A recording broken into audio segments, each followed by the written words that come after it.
Eh bien, bonjour, chers explorateurs de conscience. Nous sommes ravis de vous retrouver aujourd'hui pour vous parler donc du désir originel et donc de l'engagement. Alors, pourquoi est-ce qu'on a choisi ce titre? On a choisi cette thématique avec ce vocabulaire très précisément parce que le désir, tout le monde connaît. Tout le monde connaît, tout le monde en a. Et derrière le désir originel, qu'est-ce qui se cache? Quelque chose de moins palpable, de plus abstrait, c'est l'appel originel. Et donc c'est pour ça que l'on va détailler ces aspects-là. Alors comment est-ce qu'on pourrait en parler? Parce que ce qui se passe dans la vie, en tout cas ce qu'on va essayer d'exprimer, c'est qu'il y a désir et désir, et qu'il y a des faux désirs et il y a un réel désir quand la conscience est stabilisée et vaste. Et il n'y en a qu'un et c'est le même pour tout le monde. C'est le retour à la maison originelle, c'est le retour au fusionnement originel. Et c'est pour ça que nous sommes tous animés par l'amour, aimer et être aimé, parce qu'il y a cette quête inconsciente de la fusion originelle. Et donc, dans la vie, eh bien, il y a la matrice duelle dans laquelle nous vivons la dualité souffrance. Et là, il y a comme une inversion, une grande séduction de la matrice qui vient nous séduire par des désirs qui nous amènent à l'extérieur de nous. Et donc, au bout d'un moment, on est en quête de la solution à l'extérieur, mais il n'y a que souffrance et errance. Et d'ailleurs, souvent dans l'appel de créer un tableau de vision, on s'imagine toujours avec une manifestation dans la matière, on va dire des désirs avec des accumulations, on va dire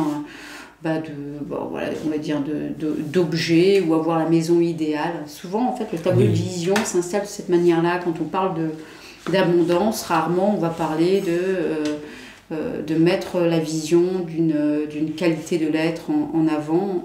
C'est souvent un meilleur job, peut-être le partenaire idéal. Enfin, c'est toujours quelque chose qui est porté vers l'extérieur. Hein. C'est ça. Et ça se met en place depuis la toute petite enfance.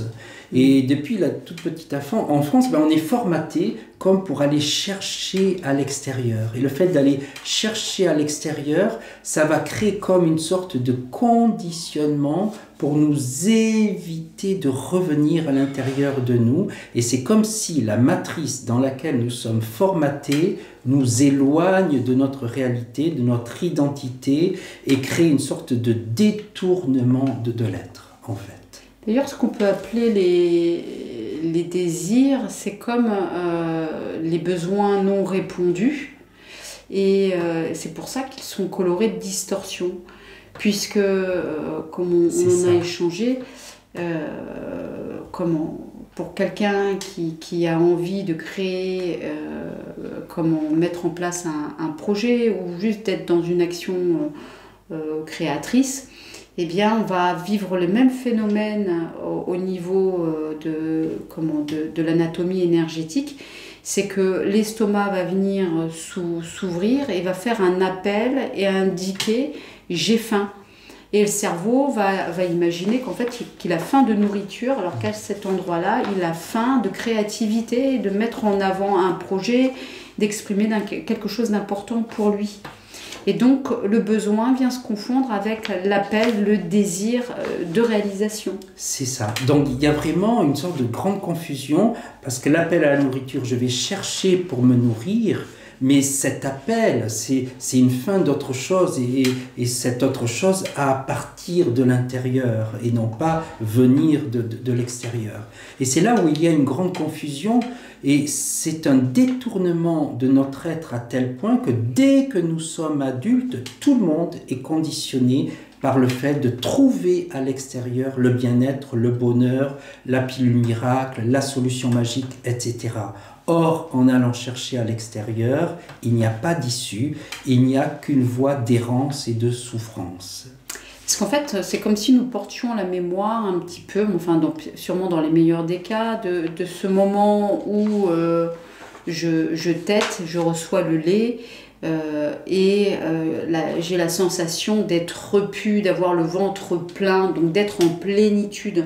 On a sûrement au moins goûté quelques fois dans notre tendre enfance ce sentiment-là et qui reste intimement gravé et que nous recherchons dans notre vie d'adulte, mais avec cette mémoire du bébé et non plus dans la réalité de l'être originel que nous sommes.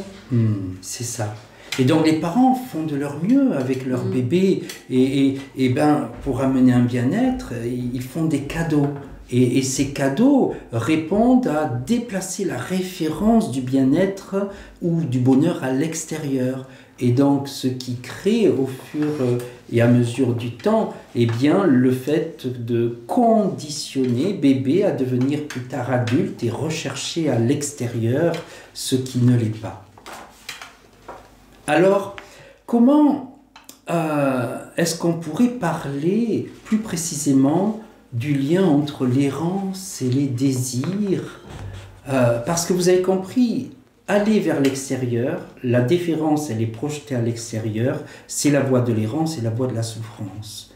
Et que pour revenir à une paix réelle, à un équilibre, il y a à revenir à soi. Donc vivre une inversion et passer de l'errance au vrai désir qui se trouve à l'intérieur, qui correspond à l'appel et non pas le désir d'une expérience ou d'un objet. Alors effectivement, c'est comme nous sommes pris en fait dans des mécanismes automatiques de fonctionnement, on a des récurrences au quotidien, on peut en fait se perdre dans cette illusion en indiquant tiens, peut-être que c'est une partie de moi qui a besoin d'être écoutée et répondue, alors que c'est juste une mécanique de fond dans le mode de fonctionnement. Parce que cet appel, si vous l'avez déjà ressenti, si vous pouvez en avoir un goût, une texture, c'est comme ça s'appuie sur un sentiment profond, en fait, comme de se redresser. Pour exemple, parce qu'on pourrait dire l'appel, mais en fait, il y a une succession d'appels qui répond en fait à cet appel originel et qui se met en place, on va dire, en fonction de notre évolution de conscience. Mais pour moi, un des premiers appels, ça a été quand j'ai eu les mains qui chauffaient et qui m'a amené à aller vers le Reiki. Par exemple, ça, c'était un des appels. Et puis, il y a eu un autre appel qui était comme cette sensation, comme un son, un gong qui était venu faire résonner l'espace de mon cœur. Et là, je sentais qu'il y avait un autre mouvement à engager. Et par exemple, moi, l'appel que je ressens aujourd'hui, qui est encore différent, qui est celui vraiment de se redresser, où je sens en fait dans la structure de mon corps, comme si le sacrum, le coccyx cherchait à pousser, ma tête à chercher un autre espace plus vaste. Et je sens comme des courroies, des nappes autour, en fait, qui sont fluctuantes et qui sont encombrantes et qui me font tourner en rond. Et donc, je n'ai pas d'autre espace aujourd'hui, en fait, j'allais dire d'autre issue, que de traverser cette couche-là. Et ça, c'est un autre appel. C'est vraiment comme une espèce de percée où je sens que j'ai à me redresser. C'est ça, appel des différences entre appel, besoin et désir. Pour moi, il y a plein d'images qui reviennent quand j'étais dans l'adolescence, quand j'étais jeune, où j'avais une telle conception de l'amour que j'ai vécu une sorte d'expérience de cœur entre moi et moi qu'aujourd'hui je qualifie comme une sorte d'indicateur christique, d'expérience christique, à tel point que et je projetais cette qualité de l'amour adolescent sur la femme. Et quand j'ai vécu ma première relation sexuelle, c'était très, très fade par rapport à cette expérience que j'avais vécue. Et donc j'avais projeté un désir, mais quand j'ai vécu l'expérience qui était très belle, hein, très fluide, très magnifique, eh bien ça m'a amené à constater que ça ne correspondait pas à ce que j'avais vécu dans cette fusion avec moi et de l'amour. Et c'est là où, entre l'appel, le besoin et les désirs, c'est en arrivant sur cette terre en tant qu'âme, j'ai été explorer ce qu'il y avait avant la naissance. Mon âme ne voulait pas descendre dans la matière et notre âme m'a tenu par la main pour m'inviter dans l'incarnation. Et quand j'étais bien là, dans le ventre de ma mère, l'autre âme est partie, ça crée un vide et ça a créé une sorte de manque d'amour et ça a conditionné tous mes désirs et tous mes besoins et en lien avec l'appel de l'amour. Et c'est là où il y a, pour moi, à ne pas confondre les besoins de l'ego, les plaisirs, les désirs de l'ego et l'appel de l'ego, et ce qu'il y a au-delà de l'ego à partir de notre profondeur de l'être. Et c'est pour ça qu'on tient à clarifier cet aspect-là des désirs et de l'appel originel, parce que plus la conscience va grandir, plus il va y avoir un appel différent et qui va amener à quelque chose de plus vaste. Toujours est-il que quand la conscience est totalement ouverte, eh bien l'appel, il est le même pour tout le monde. C'est un appel de fusion originelle.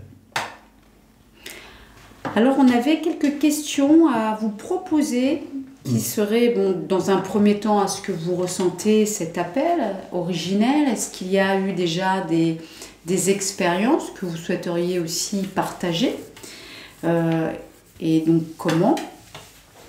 C'est quoi pour vous également votre engagement de conscience? C'est ça.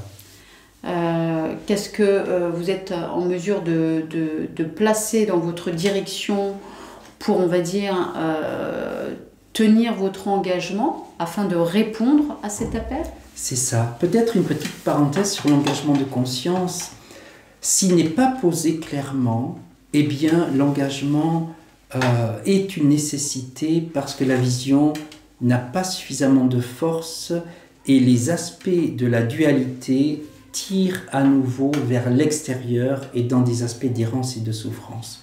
Si l'engagement de conscience est bien orienté, c'est là que vous avez à faire le lien avec votre vision dont il est question dans les vidéos précédentes, avec cette notion de l'inversion du temps où le futur amène à créer le présent, dans le sens de clarifier la direction où vous allez dans la vie. Si cette direction n'est pas clarifiée, votre vie va être ballottante et vous allez être ballotté en mode d'errance et de désirs qui sont plus en référence de la personne ou de l'ego plutôt que dans la profondeur de l'être ou de l'âme. Oui, parce que comme on est très sollicité par l'expérience de la vie, à tout moment, comment c'est possible de changer de direction. Donc l'engagement permet, quoi qu'il arrive, de maintenir en fait les actions, la vision, la solidité et la stabilité intérieure, quand bien même il y aurait ce qu'on pourrait appeler un retard, mais il n'y a vraiment jamais de retard, hein, c'est vraiment la vie qui amène en fait les expériences, on va dire, j'allais dire congruentes, les expériences qui, c'est pas consolidé non plus, c'est les expériences d'ajustement et toujours d'équilibre pour que la personnalité, l'ego, appréhende le mieux possible le chemin. C'est ça. Et il y a un niveau important dont on va parler dans tout ce cycle des vidéos des mercredis des explorateurs de conscience. Ça va être le fait d'arriver à l'état de bonheur terrestre. Et la question va être, est-ce que c'est terminé? Eh bien non, parce que c'est là où tout commence par cette notion du retournement vers l'octave plus vaste qui donne du sens profond à la vie, en fait. Une autre question que l'on souhaite vous partager, et donc vivez ces questions, essayez de les travailler en écrivant, en étant chercheur de vous-même, pour savoir qu'est-ce qu'il y a à l'intérieur de vous concernant ces questions-là, et essayez d'écrire au moins une demi-page ou une page de format A4 pour vraiment explorer. Et là où ça devient intéressant, c'est pas ce qui vient automatiquement au début, c'est à partir des premiers silences, des premiers blancs. Et là, restez en écoute, en écho à l'intérieur, et posez ce qui vient naturellement. C'est là où vous allez avoir certainement les plus belles réponses. La question suivante, c'est comment incarner son engagement de conscience de façon claire? Pour vous, comment est-ce que vous pouvez poser votre engagement de conscience de façon très très claire par rapport à ce qui vous êtes et par rapport à votre quotidien? Question suivante, je te la laisse. Est-ce que je vis selon mes désirs ou mes besoins? Et dans quelle proportion? De façon à faire la différence, est-ce que vous êtes ballotté par la vie selon les désirs en lien avec l'ego? Est-ce que vous avez posé vos vrais besoins de vie?